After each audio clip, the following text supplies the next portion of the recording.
Hi guys, this is Hirosaki. This story is all about what if Naruto went to the galaxy he never knew existed. Naruto discovers a crashed starship outside his village and his life is forever changed. Under the unorthodox tutelage of a Sith Lord's spirit, he will learn the technology and history of a larger galaxy that he, and no one else from his planet, ever knew existed. Before we start, kindly like and subscribe to this channel and look over the description box for the author of this amazing storyline. Welcome aboard! Chapter 1, The Blinking Light. Merge power building on an uninhabited planet in the mid-rim, somewhere near Naboo. Merge Power is a company whose building Sidious used for his secret hideout on Coruscant and was seen in the movies, making it a Sith-owned company. A dark-cloaked figure walks slowly down a long-shadowed hallway. The surfaces of the hallway, the walls, ceiling, and floors were all made of metal. The hallway wasn't decorated or in any way elaborate, but rather cold and sterile. Passing by various doors, the man's thoughts wandered to the memories that he had of the place. Though he had been born on Naboo, he had spent years training and learning the intricacies of the dark side of the Force in that very building. He remembered when his master had first offered him a chance to become something more than he could ever be alone. He remembered when that same man had become his master started his training. Darth Plagueis was his master's name, and in time Plagueis bestowed upon him the name of Darth Sidious. During his apprenticeship, every pleasure was denied, everything he loved was taken away, every fear he had was thrust upon him, and every weakness he had was taken advantage of by that same man. He always hated him for it, but that training had made him a powerful Sith. He had learned to immerse himself in the dark side of the Force. Learned to harness the power that the dark side held and to wield his emotions to his advantage without letting them control him. Plagueis had taught him everything that he knew. He was also given access to ancient teachings and writings that made him even more powerful as the years went on, but things could no longer remain as they once were. Plagueis' obsession with mastering death was not something that he was previously concerned over.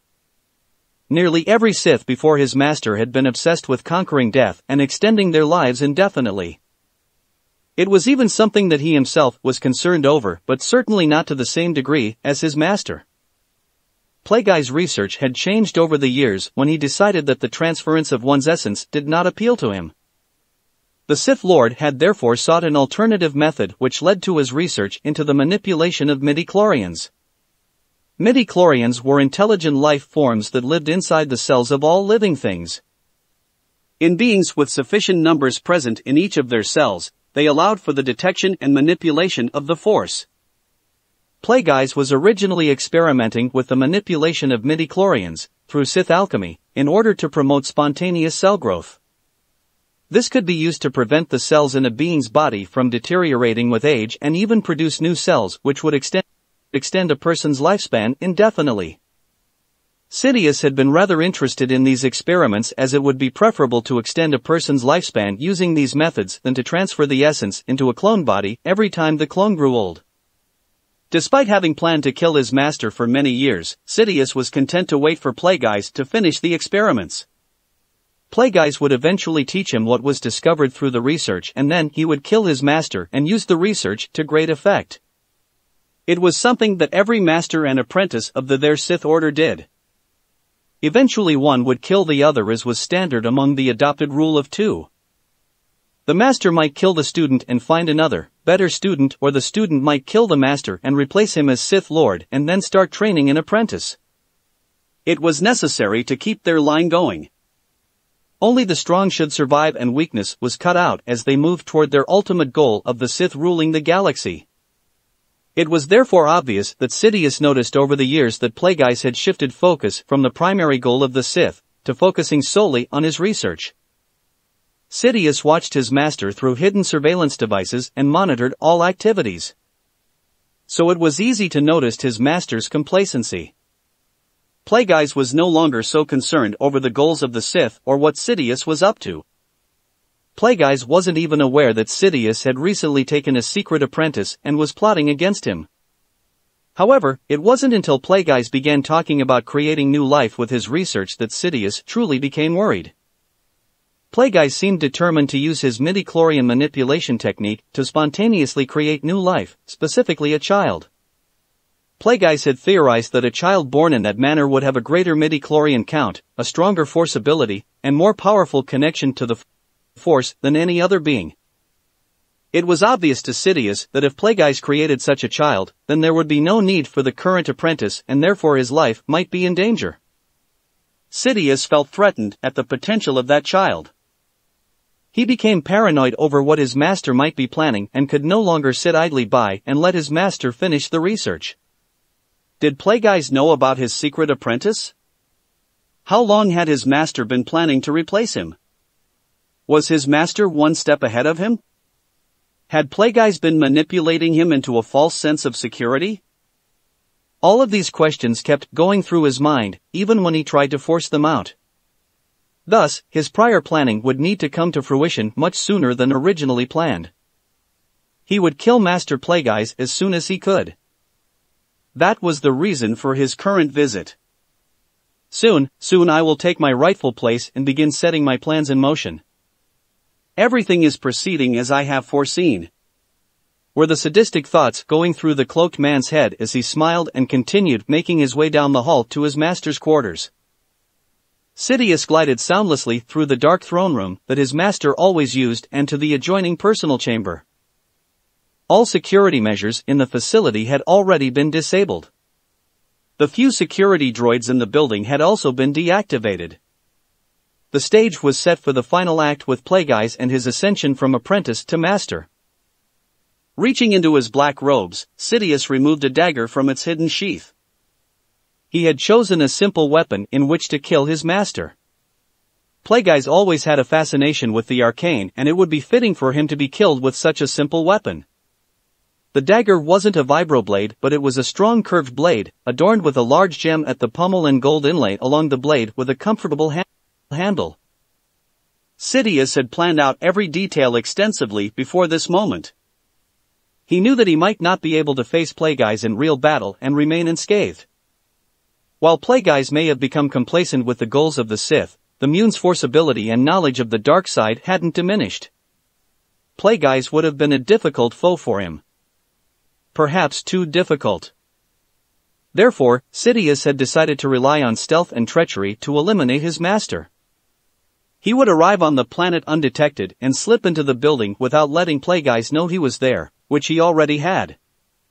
Then he would make his way to his master's chambers, which he was in, and open the door to proceed with his plan, which he was about to do. Reaching down to the control panel on the door, Sidious pushed the button to open it. The door opened almost instantly and with far too much noise for Sidious' liking, but there was nothing he could do. If he used the force to open the door or cut it with his lightsaber, it would most likely alert Plagueis.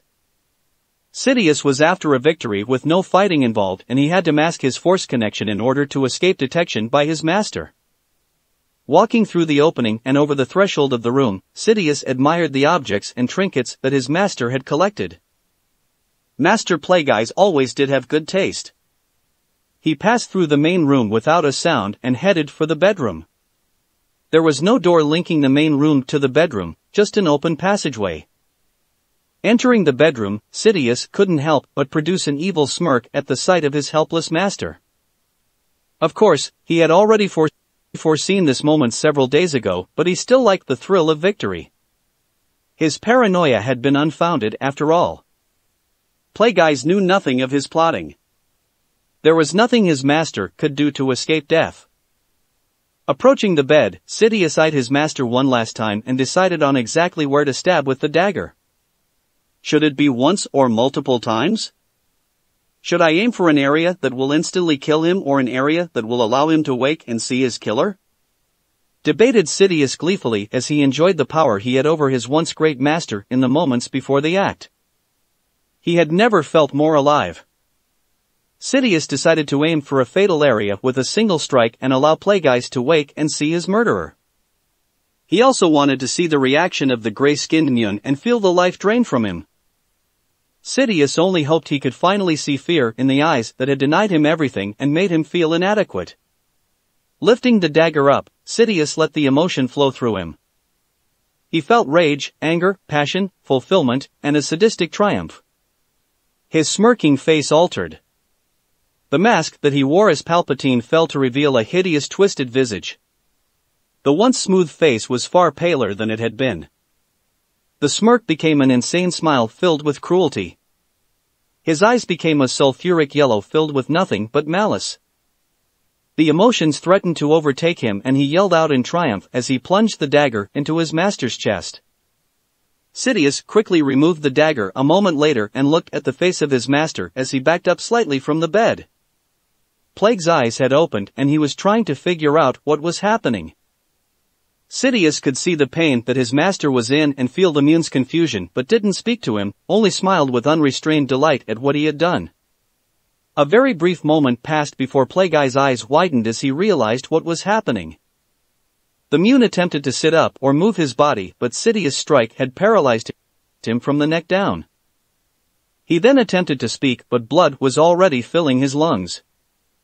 With little option, Plague's focused on his attacker.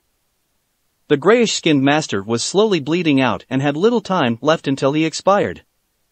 For Sidious, he drank in his success over his master.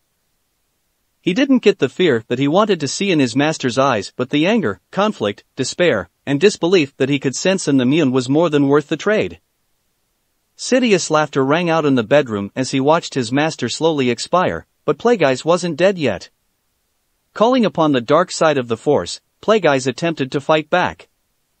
When calling upon large amounts of the dark side, it was possible to heal injury without having any prior Force ability in healing.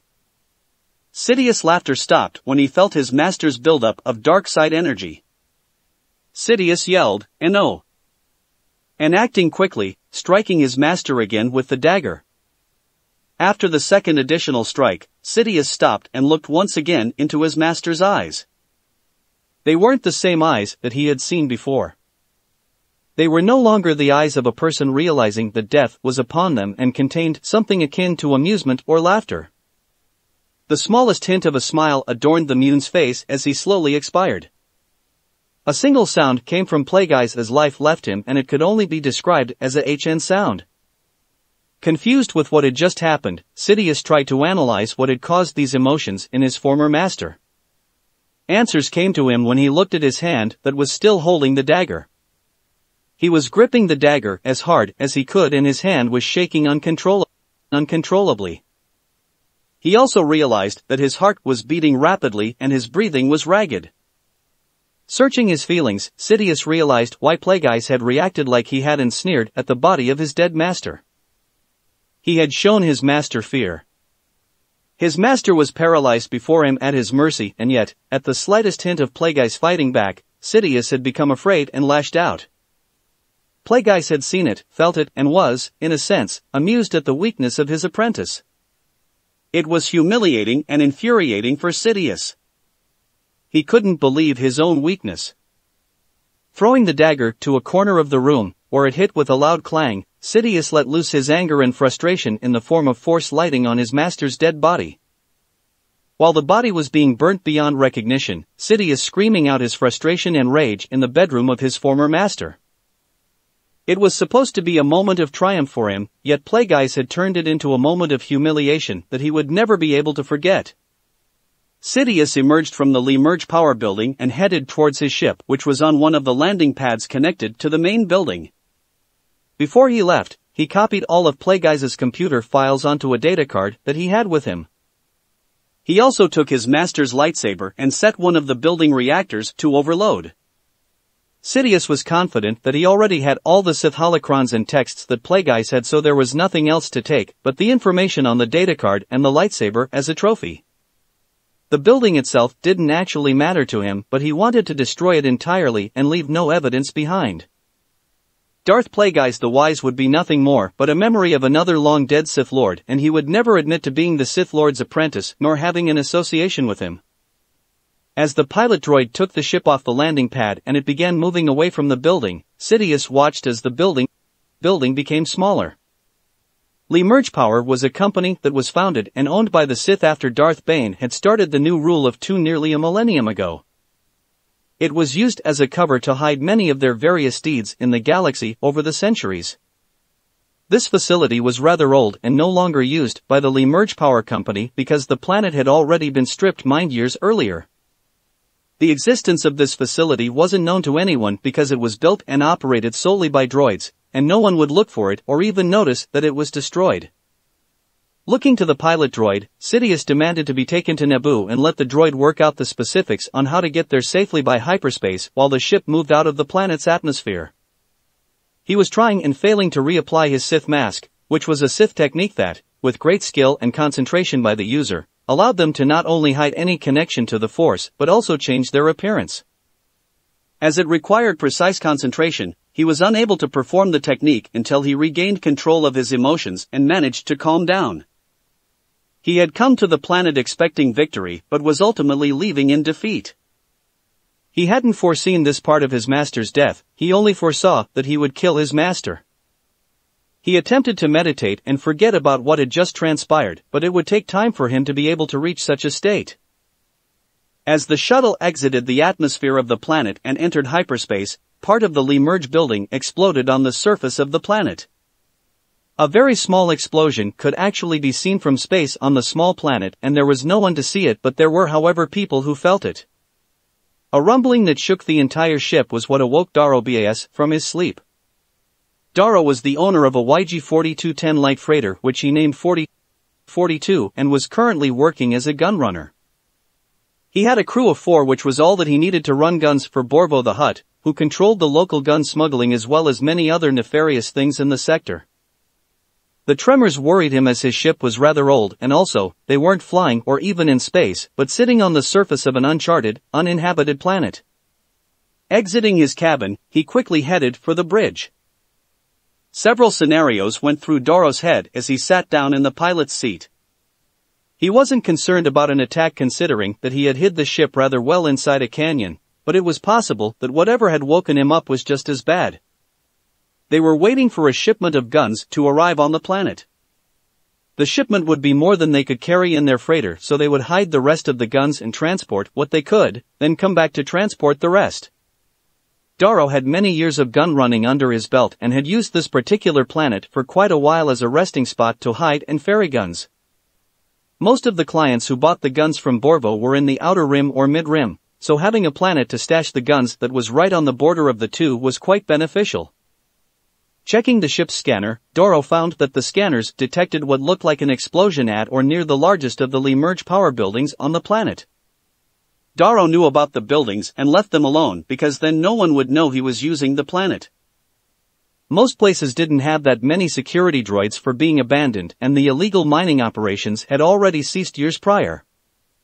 It was suspicious, but Daro had no intention of investigating the building, at least until now.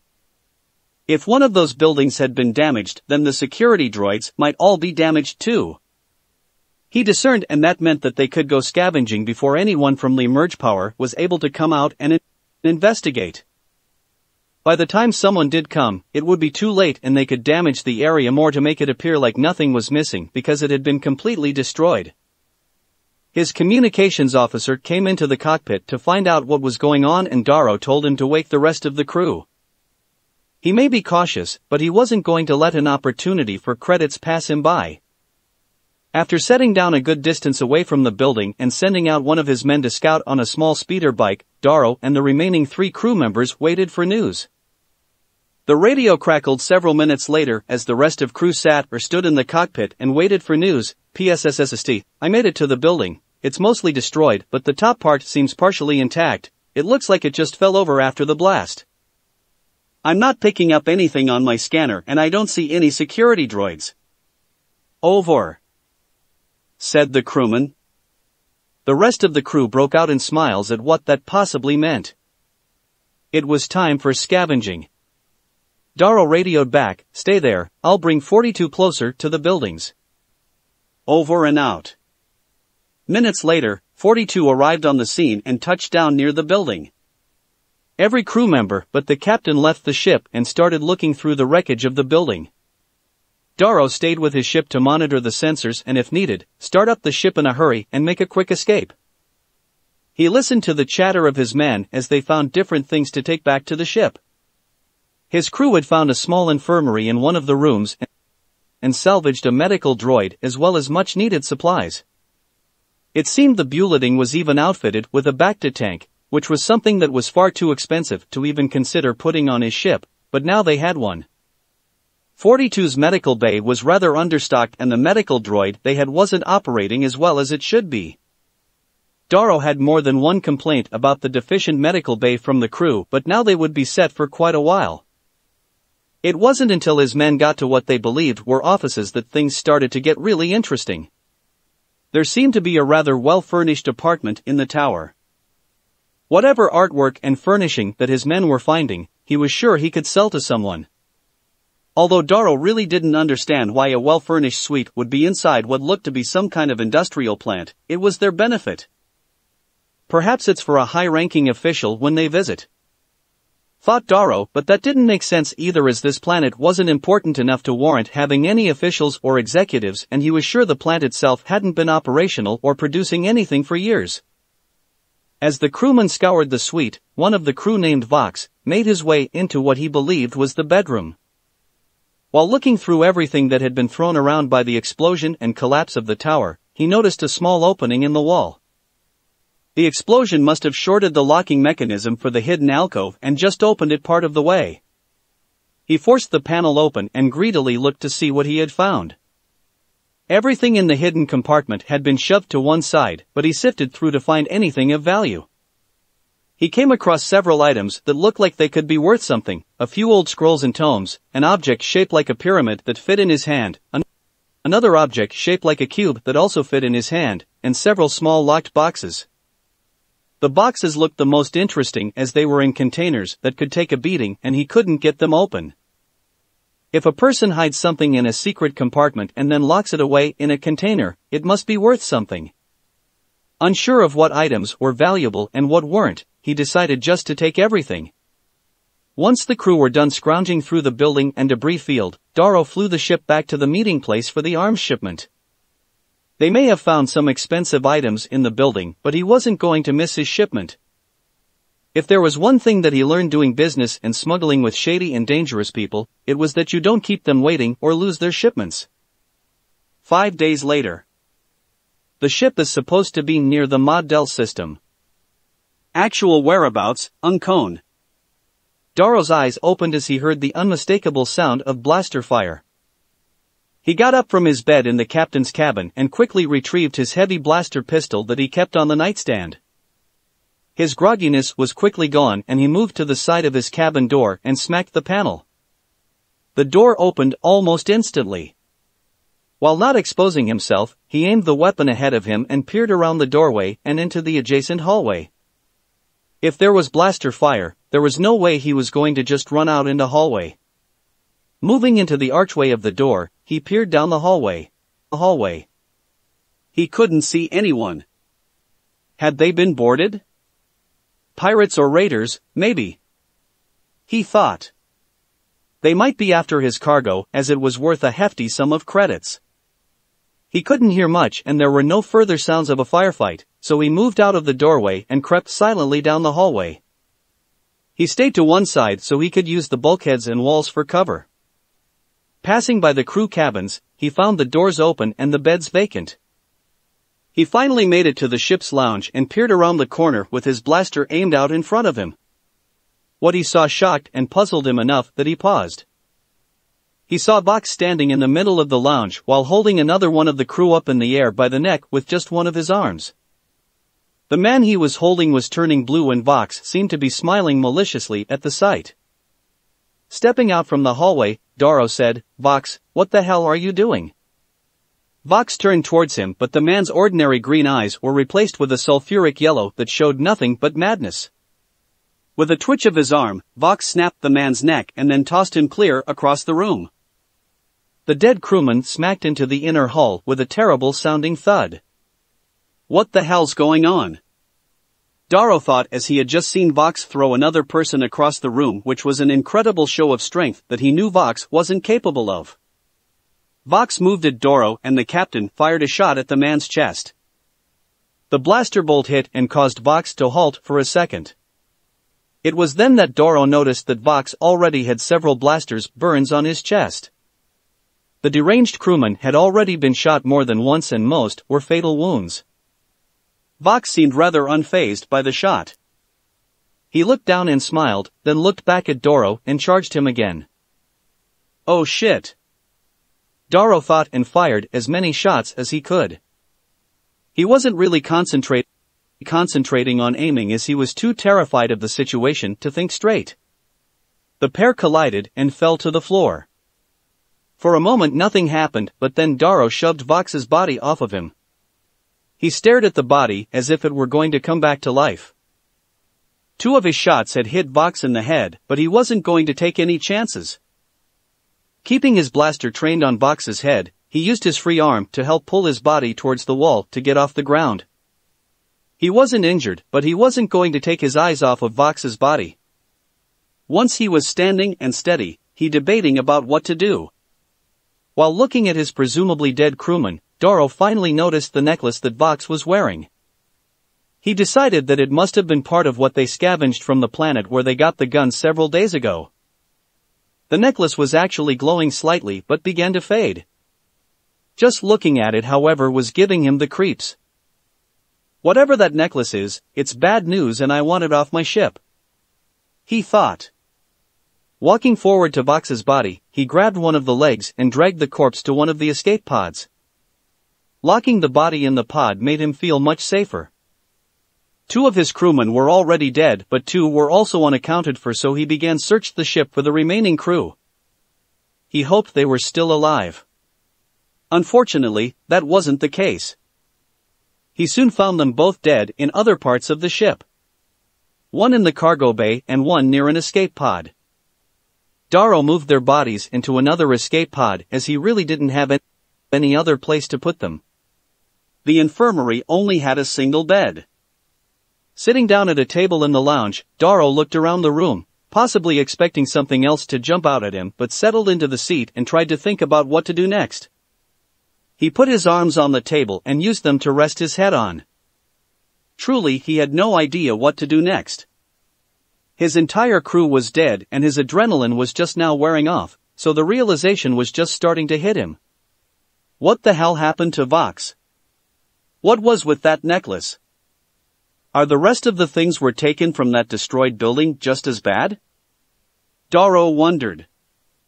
He had heard many different tales from spacers of strange things happening during space travel. Finding weird objects with strange powers was a part of several stories that he heard, but he always just played those stories off as tall tales. Obviously now he knew different. He would have to get rid of all the items they salvaged, just to be sure. He also would make sure not to touch them in any way. Getting up from the table, he headed to the escape pod and jettisoned the one that Vox was in.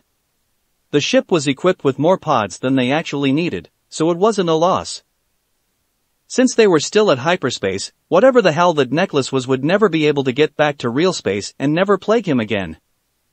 Doro debated on whether or not to jettison the other pod as well. He knew that crew rather well and those 4 were some of the best he ever had. He decided to wait until he got to the shadow port on Serapher, which was the planet that they were heading to with the gun shipment. Serapher was just one of the many names for the planet. It was in the Moddell sector and specifically used by gunrunners as a stopping point and hiding area. The ship should be there by now. He idly thought and headed to the cockpit. He rounded the corner of the hallway and noticed that the door of the cockpit was shut. That's odd. He thought and tried to open the door by pressing the adjacent control panel. The door didn't open. This was a definite problem as there was no one else on the ship but him and it didn't make sense that the door would be locked. Ripping open the control panel, Doro tried to figure out what was wrong. It seemed that the door was locked from the inside, but that didn't make any sense. The only other possibility was that someone had tampered with the locking mechanism on the inside to lock when the door was shut.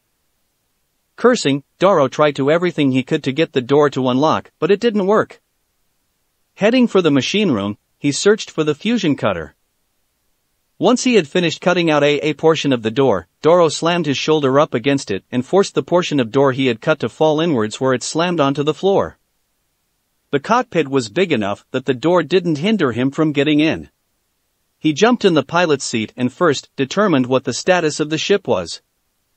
He looked over all the instrumentation and performed a diagnostic. The ship was fine, but they were running low on fuel. It shouldn't be a problem though, the ship should be close to our destination and we can refuel there. Darrow thought as he went to check the navigational computer to make sure they were still on course. He looked at the screen and thought perhaps he was reading it wrong. He checked it again but couldn't believe what he was seeing. The ship had already passed their destination. It had then continued on and was now well into the unknown region of space. What the hell? Was the only thought running through his mind? Darrow spent over an hour checking the navigational computer to determine if it was working correctly. It was working fine. He then checked all navigational logs to determine how in 5 days they could have traveled so far. The trip to Seraphir along their specific route should have taken no less than 5 days, and yet the ship had traveled more than 1.5 times the distance in the same amount of time.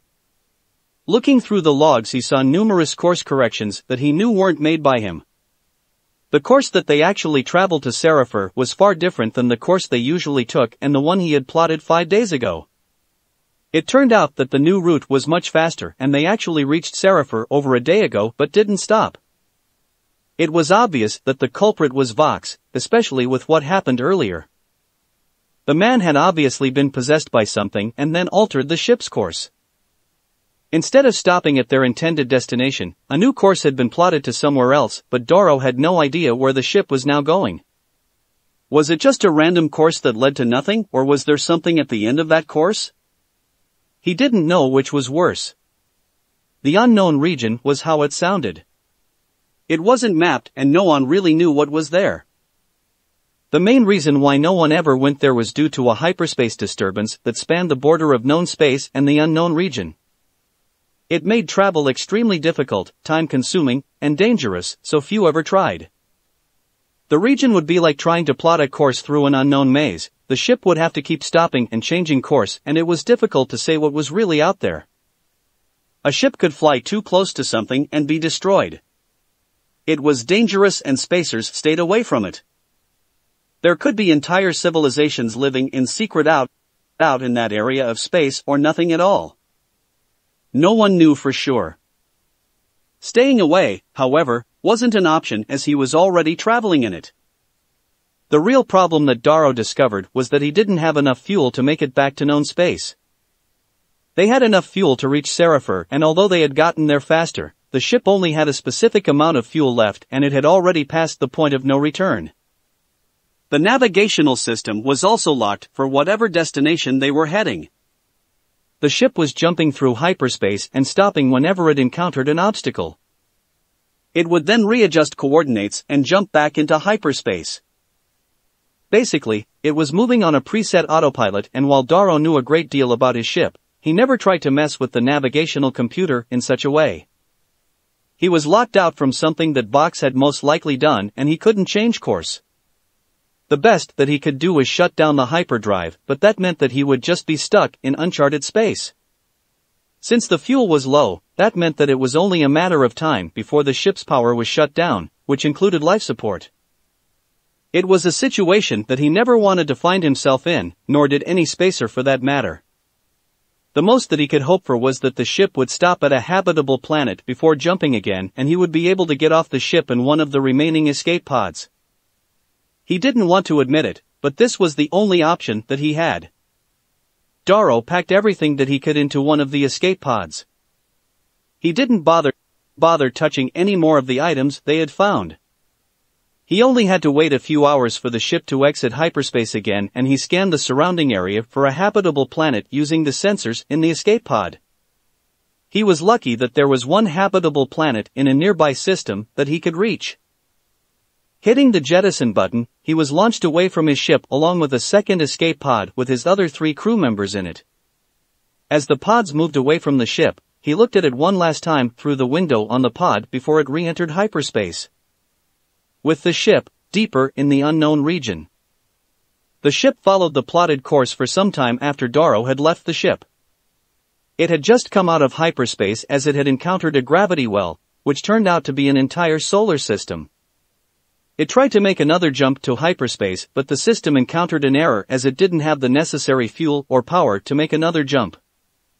Slowly, the ship drifted towards one of the planets in the system and was caught by its gravitational field. It was a stormy night in Kanahagakure no Sato. The raining was heavy and lightning flashed across the sky with loud thunder following each flash. Ninja was advised not to patrol in the village or on the wall because of the danger of being struck by lightning. They stayed in the guard posts along the walls, but they weren't really paying attention to what was happening outside. Not a single person in the village noticed what looked like a shooting star that night. It fell from the sky but was mostly obscured by the clouds and rain. The thunder also masked its impact. The ship's computer registered a crash. The escape pods had already been jettisoned, so it shut down every system in order to conserve remaining power and automatically activated the ship's emergency beacon. 7 years later, current year is 43 BBY. During this time skip, 50 BBY Darth Sidious takes Maul to the Jedi Temple to watch the Jedi. It is one of Maul's earliest memories. 48 BBY Uzumaki Naruto is born, so at this current time he's 5 years old. 46 BBY Padme Amidala born. A 5-year-old Naruto peeked around the corner of a building to check and see if the coast was clear. He was wearing black shorts and a white shirt with a red spiral. He only saw a few people walking down the darkened streets, which was good for him. He tried his best to keep to the shadows and stay out of sight as he looked for anywhere that would be safe to hide. Despite being treated nicely by a select few individuals, the majority of the village greatly disliked him and he had no idea why. For years he had wanted to know why the villagers looked at him like they did and why he was so hated in the village. Just recently he had resolved to stop crying over it. He started putting up a fake smile when walking around the village and declaring how he was going to be Hokage when he would hear their whispers. He wanted to show the entire village that they were wrong about him. He smiled until his face hurt, but it never made him happy, and he proclaimed things until his throat was dry, but it never made him feel any stronger or that he had accomplished anything. It was during a visit to the Hokage's office that he was informed of the existence of other villages and was shown a map of the elemental nations. From that point onward, he had gotten in his head that perhaps there was a nicer place outside his current village, where people did not give him such looks. Expanding on this thought, he began exploring the village, going out further and further from his apartment towards the tall village walls. They were a barrier that he was not allowed to cross, as evident when he tried and was taken back to the Hokage Tower. What lay beyond the wall, he wasn't sure, but the fact was that some were allowed through and people were constantly entering or exiting, while he could not, was something he found very strange. Why would they prevent some people such as himself from leaving while allowing others? This made him all the more curious about what was beyond the imposing rock. Reaching one of gates to leave the village, Naruto slowed his pace and tried not to be seen. Looking around, he noticed that very few people were in the area and the gate guards seemed to be sleeping. He thought about the situation and decided to go for it. He would probably be safer outside the village than inside, and he could come back in the morning. Despite never actually leaving the village before, he got up from his spot and ran for the gate. Some people saw him, but few paid any attention as he ran. Making it to the gates, he ran straight through them and kept running down the dirt path. He wasn't sure where he was going, but he knew that for the time being, the unknown would be better than what he was leaving behind in the village. Eventually, he decided that he couldn't go too far away from the village as he might never be able to find his way back, so he cut into the forest and tried to keep the village walls or even the Hokage monument in view. Making his way through the trees, he tried to stay far enough away from the village that he didn't have to worry about getting spotted by a guard on the wall. Naruto stopped every now and then as he looked for a place to hunker down and ride out the rest of the day. He wanted some kind of shelter, but he'd only found trees and prickly brush so far. It was interesting to be outside of the village, but he thought it would be different. He thought that the trees would be different, or the grass and plants, but they were all the same. It was a little disappointing, and he wished to see something exotic or at least more interesting than constant green. After an unknown amount of time, he slowed down to a very slow walk. He wasn't tired, but he did notice that he couldn't see the village wall anymore. He would have thought more about it if he hadn't have tripped over a root. His little stumble proved far worse than he thought it would, as he was standing near the top of a steep slope and didn't even know it was there. He ended up rolling end over end down the slope. Through what little he could see between interchanging hard ground and sky, he found that the slope had a drop-off to it. Panicking, he managed to reach out and snag part of a bush to stop him from falling. Looking down from his precarious position, Naruto saw about a 20-foot drop to the surface of a lake that was beneath him. It wouldn't have been so bad, however he had no idea how to swim. The bush was still holding his weight, so he tried to pull himself up with it, but it started to give, so he stopped. He then tried to grab the ledge, but years of erosion had left it mostly dry and loose soil, so he couldn't get a firm grip to pull himself up. Everything he touched just kept on crumbling. Naruto then tried to get some traction on the soil with his feet, but it was rather sheer and had no footholds. His movements did, however, cause the bush he was grabbing on to snap, and he plummeted to the water. Naruto yelled out before he hit the water.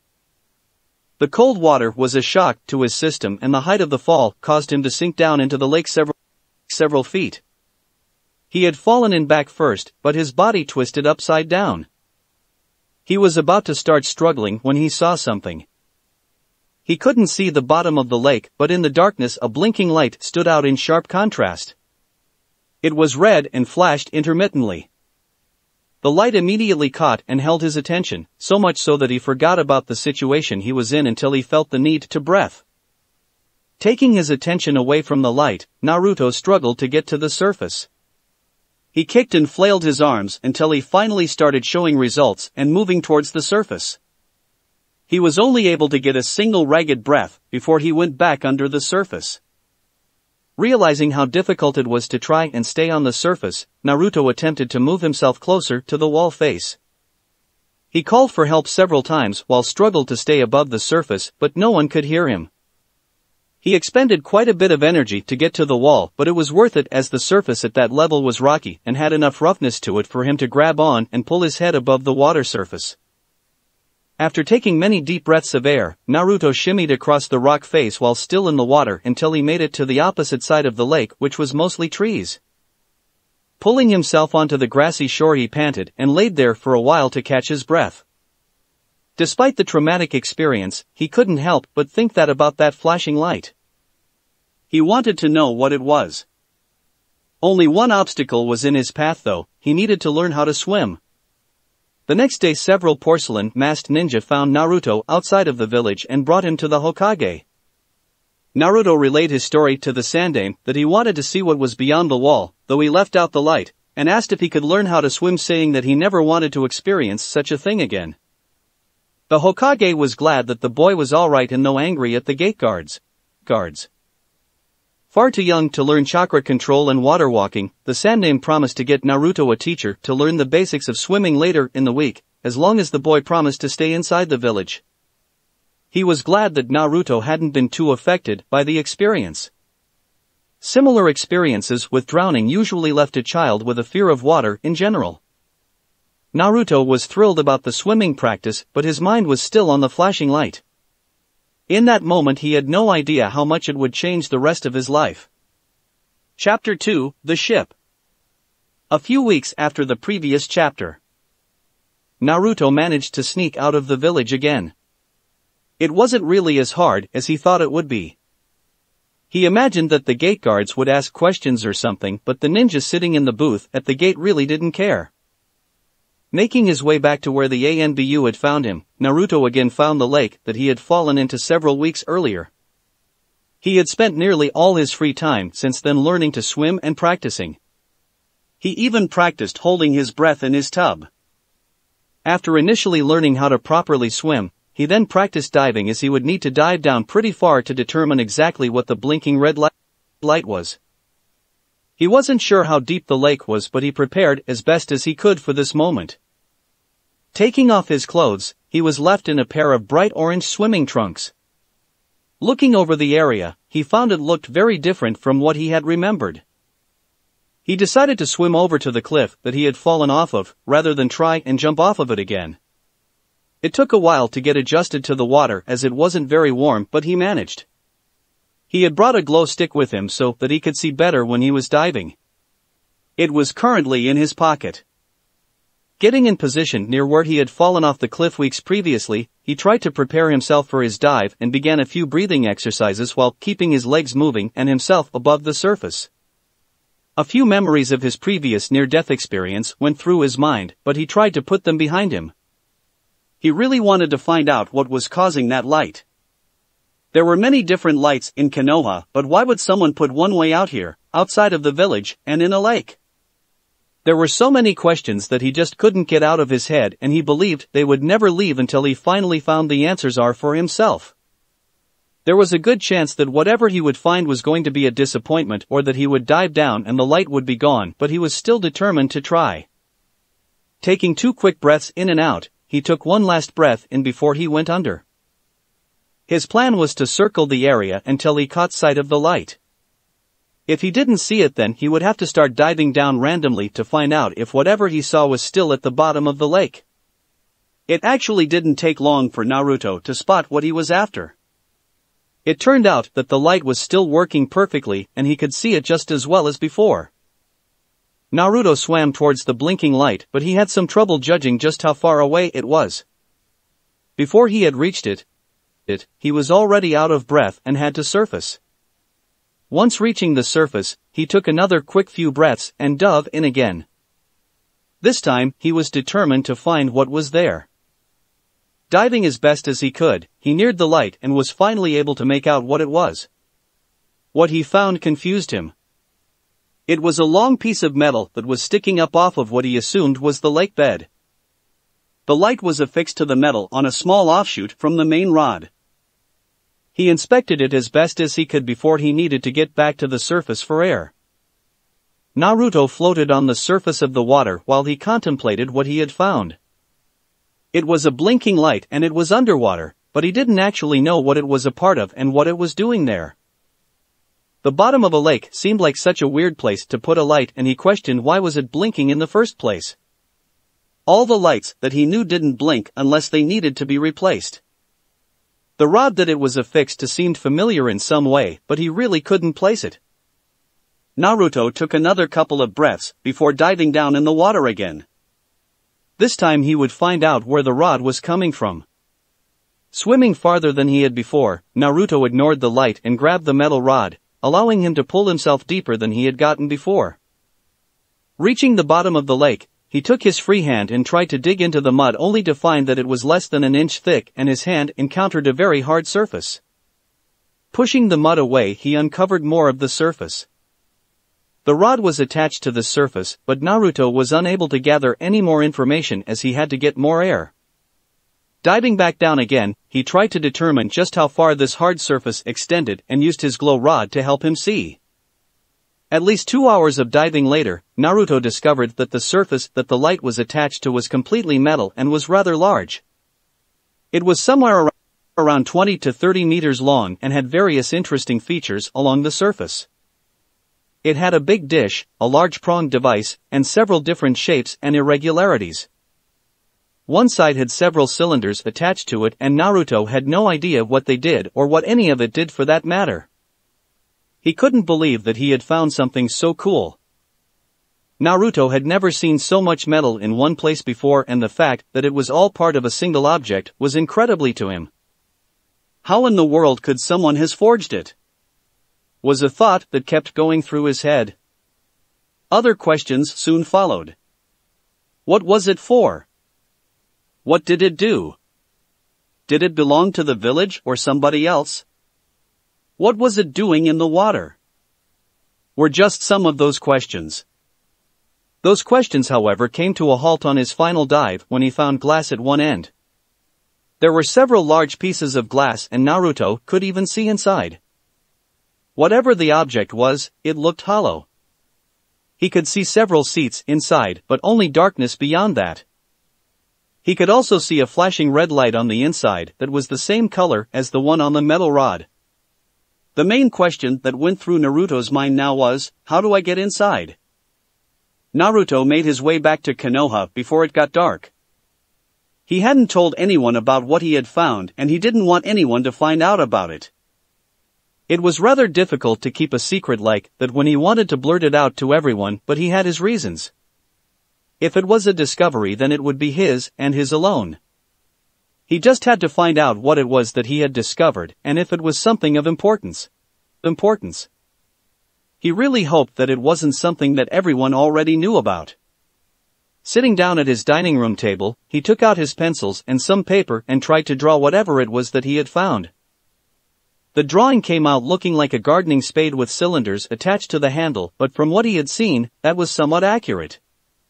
He wasn't sure what mysteries would be revealed by putting down what he had found on paper, but it gave him a better understanding of where everything was and how it looked from a bird's eye view. It was obvious at some point when he was diving that Konoha didn't have anything like what he had found. It was like some type of solid metal tube or something. Maybe a house. As it was definitely bigger than his apartment. But why were those chairs facing the window? He thought, as it still didn't make much sense to him. He picked up one of his chairs and brought it into the bedroom. Placing it facing towards the balcony, he sat in the chair and stared out of the open balcony. It was a slightly similar setup as the object had. What would this accomplish? He wondered. The object was underwater, so there was no view or really anything to see. The chairs were all facing forward, so it wasn't some kind of meeting room. The only conclusion that he could come up with was that the object was not meant to be underwater, but rather somewhere with a view. He thought about it being a boat, but he had never heard of one that was completely made of metal, that didn't have a sail, or that couldn't float. A pretty useless boat it must have been, and why would a large boat be doing in a lake that was miles from the ocean? He just couldn't think of anything else that it could be that made any sense. He could have stopped in to see Hokage Gigi about it, but he wasn't sure he wanted to. It was something that he wanted to figure out by himself, and he didn't want anyone to know yet. If they knew, they might try to take it away from him or claim credit for finding it.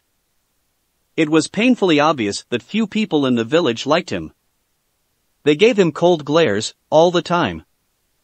If whatever it was that he had found was valuable, they might claim that he hadn't found it or didn't deserve it.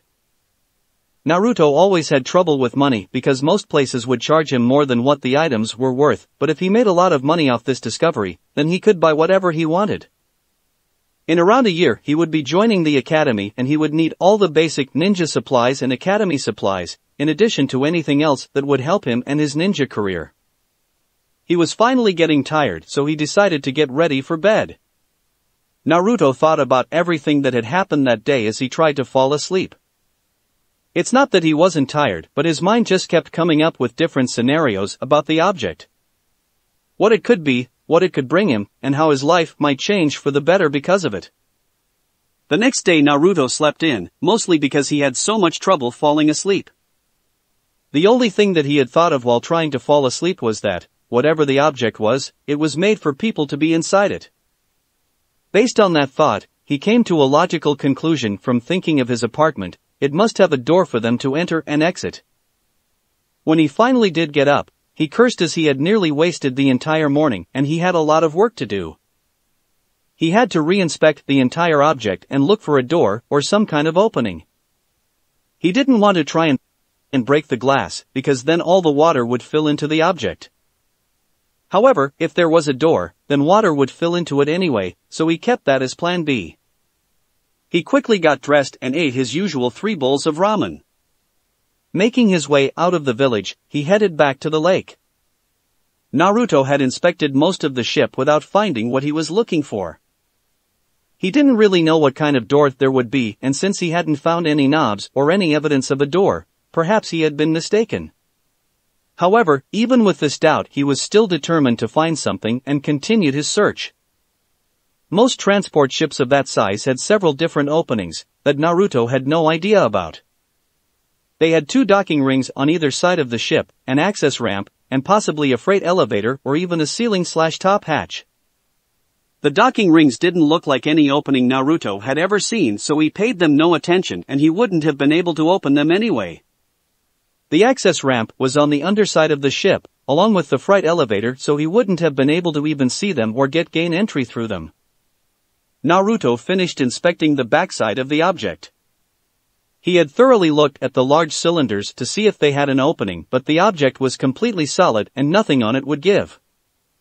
After going back to the surface for air, he started inspecting the spade part of the ship when he found a raised circle of metal. A metal band was raised several inches above the area around it, while the center of the circle was lower and completely smooth and flat. He took notice of it because the area in the circle had a seam running down the middle. He tried to grab or get his fingers into the seam in the metal, but he couldn't. Grabbing onto the raised ring of metal to keep himself from floating back to the surface, his finger depressed some kind of button. The seam in the metal opened immediately and Naruto was sucked inside the now open circle along with the water around him. Everything was pitch black and Naruto couldn't tell whether he was upside down or not. He was panicking and he was reaching the point when he needed air. Extending his arms outward, he groped in the dark and tried to feel his way around, but found that he was in some kind of tube. He tried the ends of the tube, but the opening he had come through was shut and the both ends were solid. He was trapped. His eyesight slowly adjusted to the dark, only to confirm what he already knew.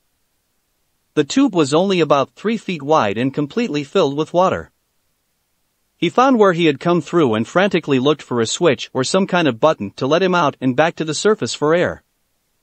He however stopped when a faint blue light filled the tube. Turning his body, he saw that it was emanating from a small square on the wall. Not a moment later, a strange noise filled the tube. Naruto tried to determine where it was coming from but couldn't. He was surprised and thankful when the water in the tube started to lower. Naruto quickly swam to the top of the water, which was slowly dropping, and took a much-needed breath of air. The tube continued to drain until the water was gone and Naruto was left drenched but alive and sitting on the floor of the tube breathing heavily. When it was finished, the blue light turned off and almost instantaneously, part of the tube opened. Naruto stared out from the tube into blackness. He was hesitant to move from the tube and waited for an unknown amount of time to see if anything else happened. Everything was quiet in both inside and outside of the tube. Naruto shivered as he was still wearing just his swim trunks and still drenched while sitting on a cold metal floor. He decided that he would have to exit the tube and try to find a blanket or else he might freeze. Even his enhanced night vision had trouble seeing very far ahead of him. Everything was pitch black and he could make out only a few feet outside of the tube. Getting up, he stepped forward to the opening and peered out. He couldn't see that much farther ahead of him and really couldn't make any shapes out in the dark. The air outside smelled rather stale. Naruto started shivering and decided that he had to do something. He took one step outside the tube and instantly something happened. It started with a low hum and then lights started blinking before they fully turned on. Naruto jumped back into the tube. His senses were completely alert and his heart was racing. Was someone there? They must have heard him and turned the lights on? Was he in trouble? Were several of the thoughts going through his mind? However, nothing happened. He waited as long as he could but nothing else happened. No voices, no other sounds besides a low hum of the lights and no footsteps. Peering out again, he looked around the now illuminated room. It had many containers of varying size. Most of them were knocked over, but some were still stacked. Several were opened and some contents strewn around the floor. He also noticed a metal device on the far side of the room, but he had no idea what it was. It looked like it had a seat on it and handlebars. The room was large and had 2 openings that lead into darkness as only the lights in the room he was in had turned on. Is anyone here? Why did the lights turn on? He wondered, but he didn't want to shout out because he could be trespassing. After making sure that no one was around, he walked out of the tube and more thoroughly examined the room. The walls were metal, the ceiling was metal with various pipes and wiring, and the floor was metal too. It all seemed so strange to him. Picking one of the directions to go in, he stepped up to the opening and peeked into the partial darkness. He could make out what appeared to be a hallway, but he couldn't see very far as the darkness shrouded most of it, but he could make out a faint red blinking in the darkness. Remember the windows and what he had seen through them, he believed that this was that blinking light. He moved into the hallway without thinking about it, and the lights again turned on as soon as he went through the entryway. He was startled again and waited for a moment, but nothing else happened.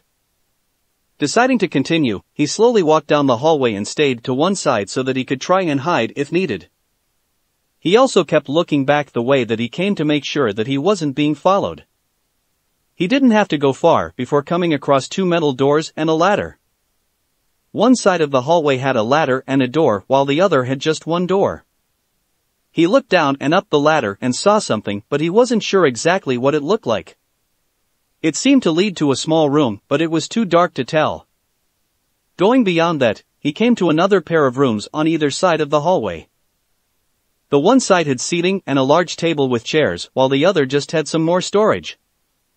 Moving along, Naruto eventually came to an intersection. Both directions lead to something, but his attention was drawn to the blinking light ahead, which now brighter than it had been. He continued forward until he came to an odd door. It looked uneven, and a large and thick piece of metal was lying on the floor. Something on the wall next to the door had been ripped open and exposed several wires. He entered the final room along the hallway, and just like the other rooms, the lights came on. Just like he saw from the outside, while looking through the windows, there were several chairs. Two were facing forward towards the window, while two others were positioned at an angle and faced some of the window. Moving over to the chair with the blinking light, he examined what was there. Besides many different switches and buttons and a bunch of other stuff which he couldn't identify, there was one button that had the red blinking light above it. Without really thinking, Naruto reached out and pushed the button beneath the light. It turned the light off and nothing else happened. That was disappointing, he thought, and shivered again. Walking out of the room, he decided to explore the intersection. He chose one direction and followed it to 4 doors, 2 of which were open. Looking inside, he could see alcoves for bunk beds in both rooms.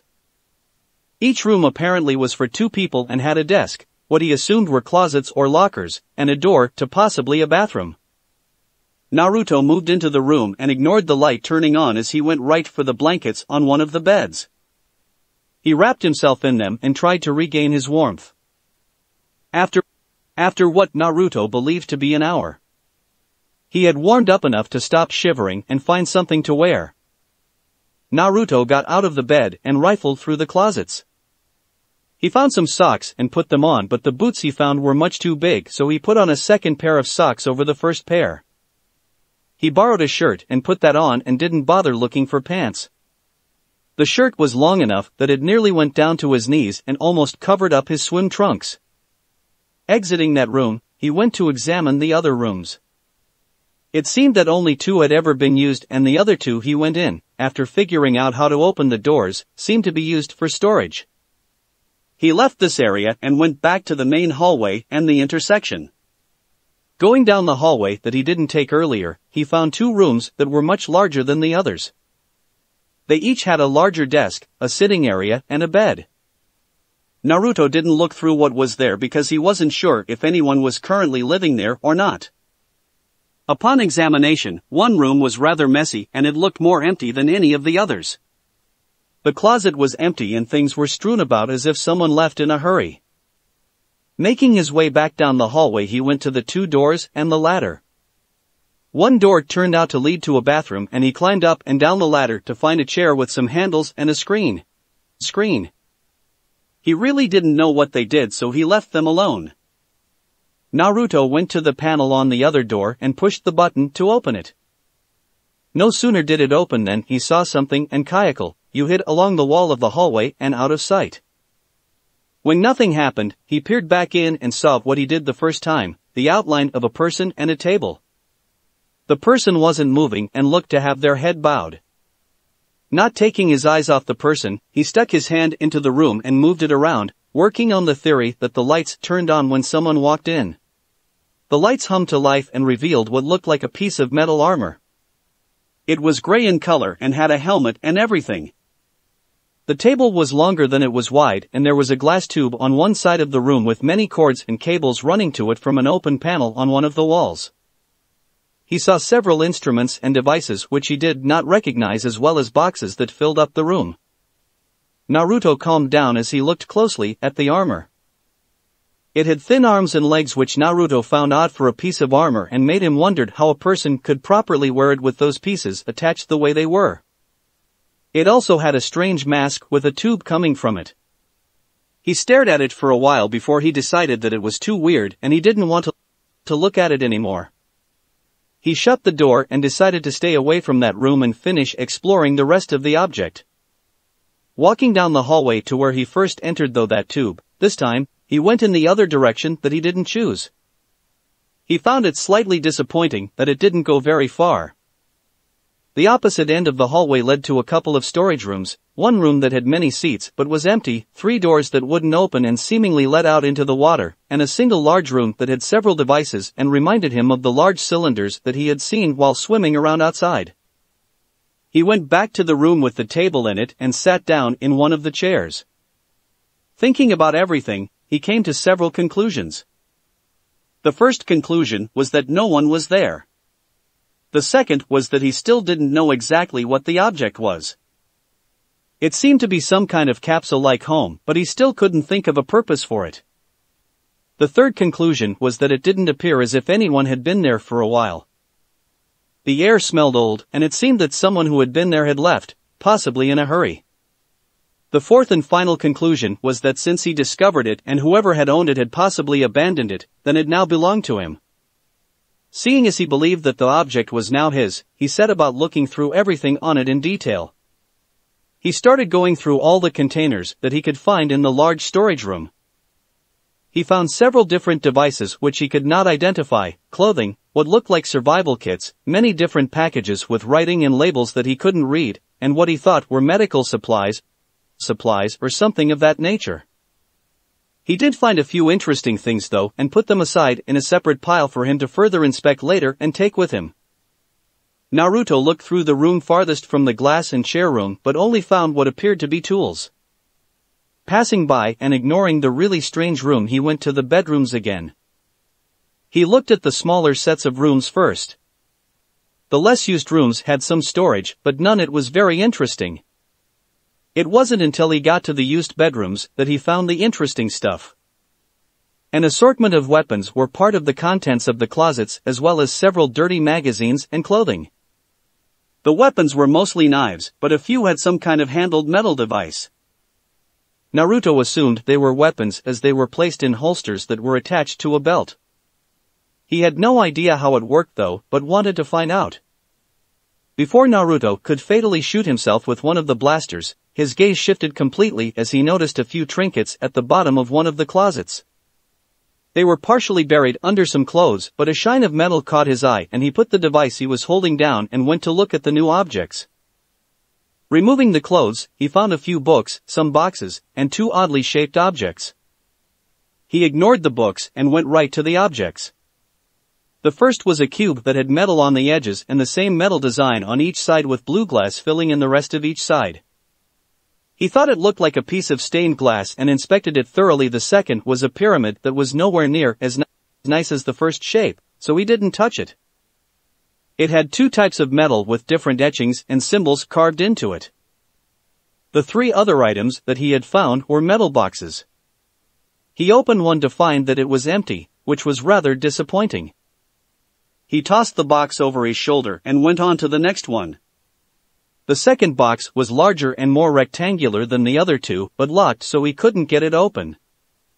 There didn't appear to be a keyhole, but several small buttons with unrecognizable symbols on each.